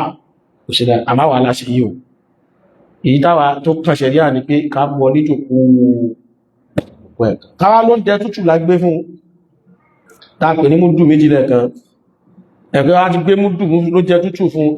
kò lè jẹ́ lẹ́ẹ̀kan mọ́ èyí yóò jẹ́ bí ẹ̀mẹ́lò yóò lè jẹ́ bí ẹ̀mẹ́jì àmọ́ ìdájọ́ ẹyọ kan ní ṣẹ̀ríà ò kà sílẹ̀ bọ̀ ń wá gba aláìsí bí dìríkà kan àbọ̀ lọ́wọ́ yín méjì dìríkà méjì yóò jẹ́ lẹ́ẹ̀mejì yóò jẹ́ lẹ́ẹ̀mẹ́ta bá wà olùkó yí mọ́ ọlọ́mọṣà fún ọjà gbọ́gbọ́ sọ́tà ìjọ kan lè bá yàwó rẹ̀ gbá àwẹ̀ èmi ò bẹ̀rí tó sọ yìí ìgbà kí ni ìgbà tó máa tó di ọkọ ń bá yàwó gbáwẹ̀ ọlọ́mọjà àríkù tó yáwọ́ ó ní tóbìnrin bá ní gbèsè àwẹ̀ lọ́rùn pé yóò rẹ̀ táwa lérò pé yóò lálàáfíà ó ti wá jáwẹ̀ bí mẹ́rin káwẹ̀ tó wá tán ọlọ́wà ní títàn dé anábíwá Muhammad sallallahu alaihi wasallam anábìrin man bata wa alayhi sama anhu waliyyu sama anhu akhrajahu man anábìrin ní bá kú tí gbèsè àwẹ̀ ń bẹ lọ́rùn rẹ̀ anábìrin wàlíyù rẹ̀ kò ní kó bá san tó níbẹ̀ yẹn àkọ́kọ́ wàlíyù fómìnrin lọ́kọ rẹ̀ ọkọ rẹ̀ yóò bá san padà mo tẹ́ káwọn ẹlòmí náà rí mọ̀ ní àdífì yóò sọ̀rọ̀ pa àwẹ̀ Ramadana ní àwẹ̀ tí àdífì yẹ́ rí pass òun ni àwẹ̀ Nadhr pé obìnrin ti dẹ́jẹ̀ pé tọ́lọ̀ bá ṣe báyìí fún òun gbàwẹ̀ ní ọjọ́ báyìí ìgbà tó lè yẹ wá dẹ́kun wá láǹfààní àti ìgbà títí tó fi dé wọ́n nínú yẹn là á mọ́ sí padà àmọ́ ọ̀nà ọ̀nà tó bá ṣe Ramadana náà àbá ti jẹ́ ní ìtọ́lọ̀ ní kárí ìlú gbogbo tó lọ láàrin àwọn àǹfà so ọlọ́mọṣẹ́ àpàdé àgbóyọ ọ̀rọ̀ bàbá ètò ọ̀rọ̀ àmì ìmọ̀ tí ó ṣọ́lá jẹ́ عليكم السلام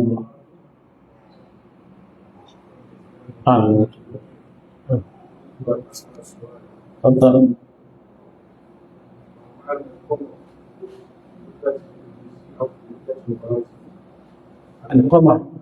القمر إخبار الجبال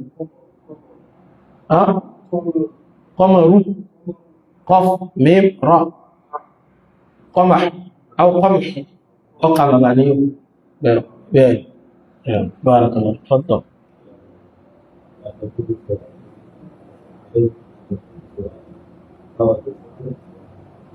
مرضه على الدوام أي لا يرجى برؤه إذا كان المريض لا يرجى برؤه فإنه يكون صيامه فدية طعام مسكين فمنزلته منزلة الشيخ الكبير الفاعل المريض هذا أهل العلم يقسمون المريض إلى قسمين مريض يرجى برؤه أي يرجى براءته من المرض ويرجى شفاؤه والثاني لا يرجى براءته فالذي كان مرضه مرضا شديدا لا يرجى أنه سيشفى منه فإن مثله مثل الشيخ الكبير وحكمه حكم وعلى الذين يطيقونه فدية طعام مسكين وأما المرض الذي يرجى أن يبرأ منه المريض فحكمه حكم ومن كان مريضا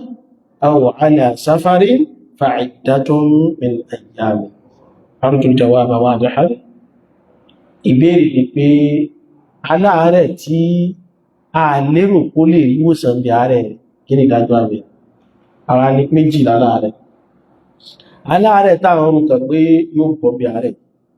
pé ó ní malaria ní typhoid ní kéré kan àwọn orúkọ pé yóò bọ́ bí àárẹ̀ irú aláàárẹ̀ bẹ́ẹ̀ kó ló fa wẹ̀lẹ̀ àmọ́ ìjọ tara rẹ̀ yóò bá yá yóò bá san àwẹ̀ rẹ̀ padà ìdájọ́ tí ẹni wọn káàrẹ̀ maridon aw ala safarin fa'iddatun min ayyamin àmẹ́ni tó bá láìsàn táà lérò pé ó yá lórí ìlànbẹ̀ tó súnmọ́ nípa àwọn táà mọ̀ tí wá ìsàn báyìí máa ń ṣe wọ́n máa ń bá àwọn kí ni ìdájọ́ owó òun bẹ́ẹ̀ wọ́n ní ìdájọ́ tí ìdájọ́ shaykhun kabirun fani àwọn ìgbédájọ́ wa 'ala alladhina yutiqunahu fidyatun ta'amu miskin òun ti ní ìdájọ́ àwọn àgbàlagbà arúgbó torí tó jẹ́ àgbàlagbà arúgbó gbàdájọ́ fídíà ò ní pé lẹ́yìn ogbó tó níyẹn kò lè di ọ̀dọ́ mọ́ so aláàrẹ̀ náà tó yẹ pé ikú ló kù tá à ń retí táwọn pé lẹ́yìn ikú yẹn kò lè ní àlàáfíà fídíà ọmọ tọ́tọ́ oṣòdìkó àwọn àjò ìjìzà ọlọ́pàá هل يجب أن تكون الفدية الطعام؟ هذا نص واضح وعلى الذين يطيقونه فدية طعام وهل يعوض عنها بالمال؟ هذا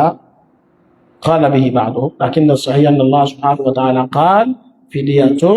طعام لازم أن يكون طعاما الله أعلم تفضل وإليك كذلك سكر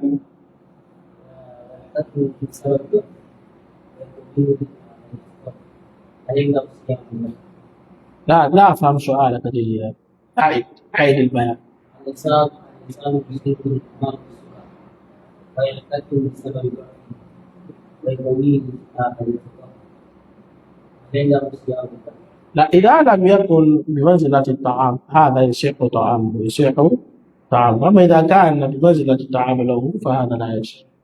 هذا ما يسمى بالتغذية بالتغذية والله سؤال آخر تفضل إيش عندك एक बार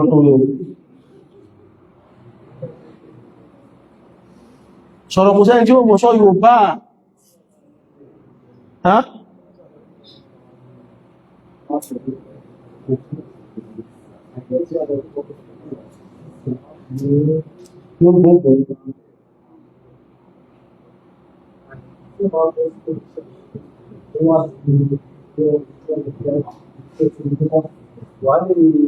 Teknik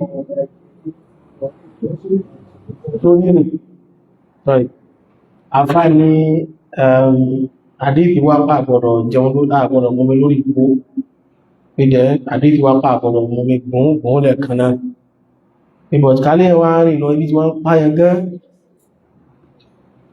lè tí a lè máa jẹun lórí rìn àkọ́kọ́ hadith tó ní ká mọ́ omi lórí ìgbó hadith tó lálàáfíà rẹ̀ ṣùgbọ́n tó wá hadith ní ìpánẹ́gbà Muhammad sallallahu alaihi wasallam kó mọ́ omi Zamzam qa'iman orí ìgbó sí lànàbí wa àfáà wà nílì bayan jawaz pé ìpìlẹ̀ ní ká mọ́ omi lórí ìgbó àmọ́ tí condition kan sí kejì bá dé òsì láì ká omi ní orí ìgbó torí ìgbó nù then àwọn omi gbùngbùn súnnà yẹn sunnatun fi'liyah a ní kọ́lọ́dọ̀ Ànábì sallallahu alaihi wasallam ipe tàbí ìgbà fẹ́ mú mi Ànábì máa ń mú mi lẹ́ẹ̀mẹ́ta ní ìwà gbómi báyìí bismillah alhamdulillah bismillah alhamdulillah bismillah alhamdulillah bá Ànábì tí máa mú mi sallallahu alaihi wasallam ìjọ wá wá ní ẹ̀rí pé ẹgbọ́dọ̀ omi gbóngbóng èyí tí mẹ̀rí tó sọ yìí a máa rí fẹ́ yìí ní ò sí o gbogbo kẹ́kọ́ lè mìíràn mọ̀ta o tó rọ tí rẹ̀ ní kọ máa pín sí ìṣẹ̀yẹ̀ oyin ìbá ní ohun ọlọ́rẹ́ ìtọ̀ ẹ̀yìn sọ pé kò sí èmi kàn sọ yẹn tẹ́mi náà mọ̀ gbogbo alájọ rojọ́ wájú Ọlọ́run àti oúnjẹ mi náà lè yẹjú ara bí báwọn àwa rí súnà fèrè àpá náà ìmọ̀ mọ̀ mílẹ̀ lòló mẹ́díkálì méjì wá ráwọn onímọ̀ lera tí wọ́n sọ náà pé ètò bá fẹ́ mú mi kò dá kí ó kàn mú mi gbogbogbogbogbò pé í máa ń ṣàkóbá àlàáfíà ọ̀nà ọ̀fún ni pé èyí tó bá àlàáfíà mójú ò ní ká mú mi ká sì gbé kúrò a ní ká máa mú mi wíwà ní sípìlì ẹ máa mú bẹ̀ jùlẹ̀ súnmọ̀ dá púpọ̀ o ànábì ti kọ́ àwọn ilé ìtẹ́nu tíra agbẹ́ndà àbíṣà nẹ́gbà Muhammad sallallahu alaihi wasallam so súnà ní ọlọ́run kó sí àlékún àgbọ́yé àti àlékún ìgbà rẹ̀ fẹ́ ní kọ̀kan wọn so ilé yìí kò sí láì fi ń bí yíò àbáyánwà rẹ̀ tọ́ súnà rẹ̀ wánú a ṣe bismillah tàbá tún ayọ́ a ṣe alhamdulillah bismillah alhamdulillah bismillah alhamdulillah àmọ́ àwa ń jẹun lórí ìdúró àwọn onímọ̀ wọn gbé yẹ̀wò wọ́n dà mọ́ Sheikh Al-Albani rahimahullah wọ́n lómi tán ní a máa mú lórí ìdúró máa mú mi lórí ìdúró náà wí wọ́n ní wọ́n ní a máa mú mẹ́rin ọ̀nà bá wọn fàtí mọ́ gbọ́rọ̀ wọ́n ní a máa ṣe kí ni jama máa mú mi lórí ìdúró lẹ̀rí pé wá ibi ẹ̀rí bá sì dúró sí lọ ṣe kí ni jama ẹ̀rí ò ní máa mú mi ní ṣùgbọ́n àwọn onímọ̀ wá gbé yẹ̀wò pé lóòótọ́ ààrẹ rí máa mú mi lórí ìrìn àwọn dá padà sínú ọ̀wárí múlùmúrù alìmọ̀rúhà ní ìjọmọlúwàbí pé ìjọ bẹ́kọ̀ ìjọmọlúwàbí mú kí o máa mú mẹ́rin fàmọ́rọ́nà kan kátó wá sọ pé ìyẹn jẹun láwọn afáàfin nínú tó tako ẹ̀kọ́ àti ìjọmọlúwàbí wọn ni kí ni wá oúnjẹ kọ máa jẹun wọn náà kí n pàdé ìwọ́n náà kọ máa jẹ wọ́n gan ọ́sà pàpà ti bá ti ń bọ̀ àbí wọn náà tàkọ́ yálà kí wọn náà kọ́ rí mi náà ti ń bọ̀ kan láàfáà yìí ní ń bọ̀ yìí kí wọn náà wá ní kí wọn máa jẹ lọ́sẹ̀ ní báyìí ojú òní wọn náà gbogbo ojú tí wọn náà pé ṣáàtú sí wàá dúdú tí wà so ó yapa alimada alimọ̀fù ó láwọn mélòó yìí ṣe máa ń bá wọn rí wọn gbóúnjẹ fún tó yẹ kó jẹun bí tó yẹ ti gbóúnjẹ fún ẹwà balẹ̀ ní géètì mẹ́rin wọ́n wá ti káwọn méjì kan jọ tí ń bọ̀ ipò láti rí náà ní àbí kan jẹ́ ẹni àlejò kan wá ń bọ̀ lẹ́yìn ìrújọ náà ń tẹ̀lé mọ̀ lẹ́yìn ó kàn bá wọn bí ẹni géètì mẹ́rin oúnjẹ ń ta kò tún wá lọ sí bí ẹwà ń jẹ olówó káàlẹ̀ tó máa bọ̀ ní tó kàn pé sàárà ló ń jẹ ọ̀ tí ẹ̀ jòkó ọ̀ fúnra rẹ̀ lágbára pẹ́lẹ́ àlejò sì jẹ́ sí rí oníṣẹ́lá rẹ̀ fẹ́ ọgbà nǹkan láti so àwọn kìíní kan ń bẹ ádàbù ó lè mọ́ rí ẹ̀rí tó tako àmọ́ tako ìwà ìjẹ́ ọmọlúwàbí àwọn tí ṣe ń pàdé sínú yí àwọn tí mọ́ tí ń pè ní mùrúwà àbá ọ̀rí nǹkan kí ni mùrúwà lè kó bá kí ló lè kó bá lára rọ́wí yóò kó bá àdánà yóò kó bá ká lè gbọ́ ọ̀rọ̀ lẹ́nu rẹ̀ yá kò ní mùrúwà ẹ̀mù ni ó mọ̀ bà wá ọlọ́wọ́sàdẹ́gbà àgbẹ̀ ó ti tán yóò gbé ẹjá sọ́dọ̀ la ṣe nígbà ìfọ̀pá ìgbẹ̀lá wàsọ́lì láwọn wàsọ́lì máa náà inṣá ọ̀pá lọ́wọ́ sáà sọ́wọ́ ìlànà wàsọ́lì láwọn wàsọ́lì máa náà ábùkù ṣùgbọ́n Muhammad wa ala alihi wa sahbihi ajma'in subhanaka Allahumma wa bihamdika ashhadu an la ilaha illa anta astaghfiruka wa atubu ilayk assalamu alaikum wa rahmatullahi wa barakatuh.